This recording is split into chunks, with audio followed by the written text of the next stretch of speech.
തമിഴ്നാട്ടിൽ നടൻ വിജയുടെ തരംഗമാണ്. 108 സീറ്റിൽ നിന്നും ഇപ്പോഴിതാ 113 സീറ്റിലേക്ക് ഉയർന്നിരിക്കുന്നു. 5 പേര് കോൺഗ്രസിൽ നിന്നും എത്തിക്കഴിഞ്ഞു. ബാക്കി 5 സീറ്റും കൂടി കിട്ടിയാൽ നാളെ മുഖ്യമന്ത്രി പദം സ്വീകരിക്കുന്ന വ്യക്തിയാണ്. തമിഴ്നാട്ടിലെ മറ്റു പാർട്ടികളായ AIDMK ഇപ്പോഴിതാ വിജയുമായി ചേരാൻ തീരുമാനിച്ചിരിക്കുന്നു. ഏകദേശം 40 സീറ്റുകളോടുകൂടി. അതുകൂടിയാവുമ്പോൾ വിജയ്ക്ക് ഭൂരിപക്ഷത്തോടുകൂടി മുഖ്യമന്ത്രിയാവാം. ഈ ഒരു സമയത്ത് ഏറ്റവും കൂടുതൽ ചർച്ച ചെയ്യപ്പെടുന്നത് നടി തൃഷയുടെ കാര്യമാണ്. നേരത്തെ 2 സ്ഥലത്തു നിന്നാണ് വിജയ് ജയിച്ചത്. അതുകൊണ്ട് തന്നെ ഒരു സ്ഥലം എന്തായാലും രാജിവെക്കണം.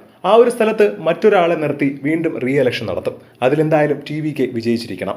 പക്ഷേ ആ ഒരു സ്ഥാനാർത്ഥി ആര്? അത് തൃഷയായിരിക്കുമെന്നാണ് ഇപ്പോൾ തമിഴകത്തു നിന്നും വരുന്ന പല വാർത്തകളിലും പറയുന്നത്. കാരണം തൃഷ ഇതിനുവേണ്ടി മുന്നിട്ടിറങ്ങിയ ഒരു വ്യക്തി കൂടിയാണെന്നും തൃഷ വിജയെ കരുവാക്കുകയാണ് എന്നൊക്കെ പറഞ്ഞ് പലരും മുൻപ് രംഗത്ത് വന്നിരുന്നു. പണ്ട് തൃഷ ഒരു അഭിമുഖത്തിൽ പറഞ്ഞിരുന്നു തനിക്ക് തമിഴ്നാടിന്റെ CM ആവുന്നതാണ് ഏറ്റവും വലിയ ആഗ്രഹമെന്ന്. അതിലോട്ടുള്ള ആദ്യ പടിയാണോ ഇനി ഇത് നടക്കാൻ പോകുന്നത് എന്ന് ചോദിക്കുന്നവരാണ് പലരും. വിജയും ഭാര്യയുമായി പിരിഞ്ഞത് പോലും തൃഷയാണെന്നാണ് പറയപ്പെടുന്നത്. പക്ഷേ യാഥാർത്ഥ്യം എന്തെന്ന് വെച്ചാൽ വിജയും ഭാര്യയും 5 വർഷത്തോളം ഇപ്പോൾ പിരിഞ്ഞാണ് താമസിക്കുന്നത്. ഇതിനിടയിലാണ് തൃഷയുമായി വിജയ് അടുക്കുന്നത്.